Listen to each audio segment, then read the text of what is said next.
Notice that I've plugged up these two oil holes so that no dirt gets in there, and I cleaned with an earbud inside there to make sure no grit gets into this thing when I start it all up again. So what we want to do is replace the seal in here, because there's no point in doing all this work without replacing this seal, which is relatively cheap. Okay, so we managed to remove this without spilling any oil.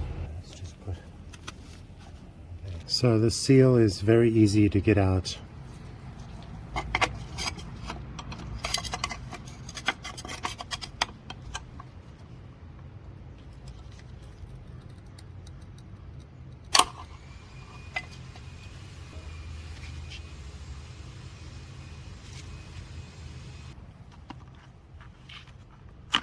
Here's a replacement one from Cortico. I've soaked this with alcohol, so I'm going to just clean in here.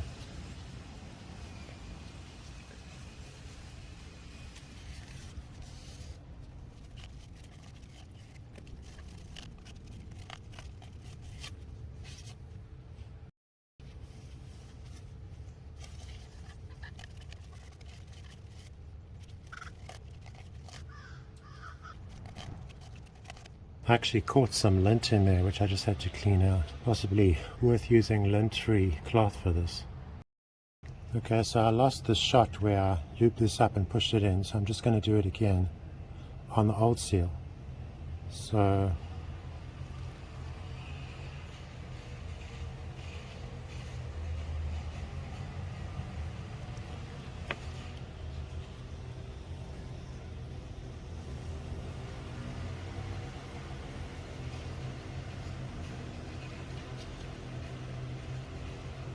you just do this.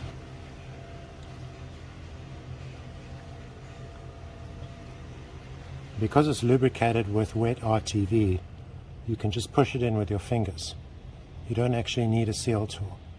So I just did that, and then all you got to do is push it really hard with your finger all the way around, make sure it's seated, and then it's in. You do not need a seal tool. So this is what we're using.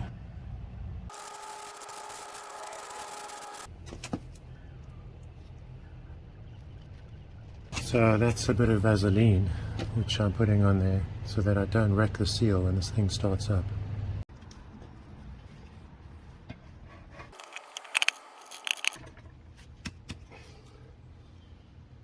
Okay, you've got to really make sure that it's seated all the way in, because when you mate this up with the engine, if it's not, everything's going to get wrecked.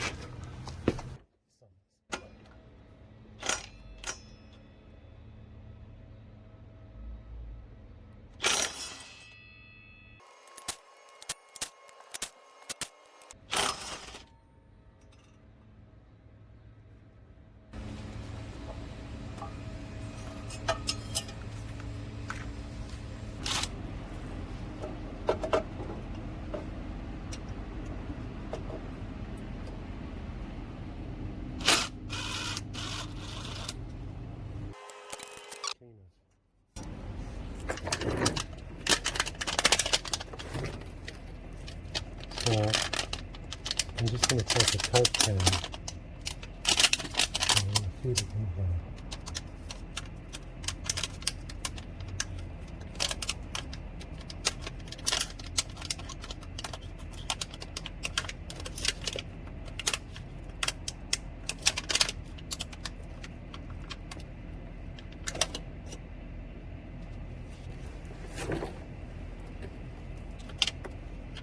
Okay, so this Coke can should protect the crankshaft from getting scratched.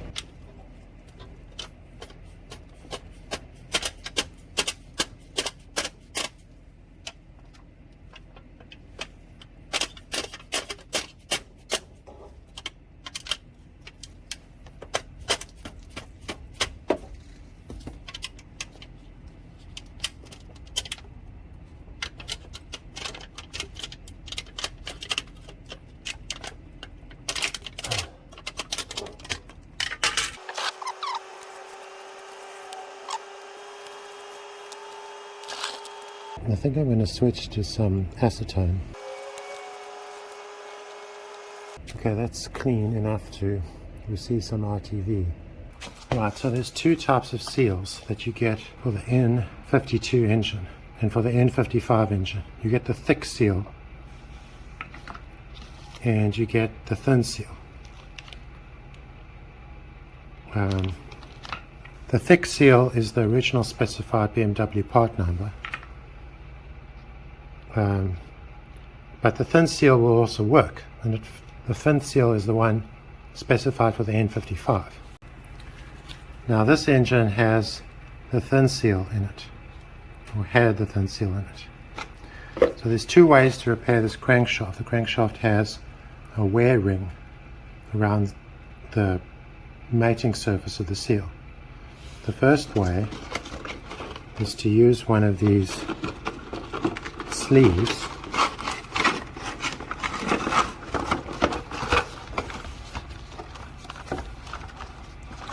This has got an installer tool and it's got the sleeve itself. Now this thing says that you must install it by pushing it on like that and then remove the slip, but I think doing it this way is probably a better idea. I don't know, because then you can take the slip off. I don't know how you're going to get the slip off. I think this might be for when you've got the crankshaft out. I don't actually know. Can't really find that information. But the other way of fixing this is to install the seal, but don't push it all the way in. That means that it's not going to be on the same wear ring, which means it's going to seal up. That's an interesting idea, and I think that's the one I'm going to use.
So you can see there's a wear ring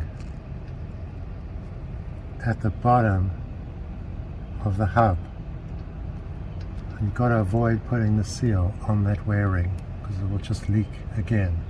Okay, so I've put a bit of Vaseline on there.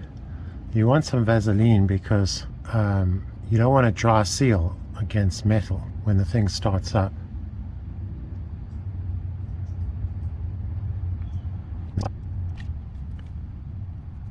Now I've actually cleaned the outside of the seal with alcohol.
You want to clean in here because the torque converter must fit in really smoothly, and this has always got a lot of rust in it. I've got this soft buffing wheel here.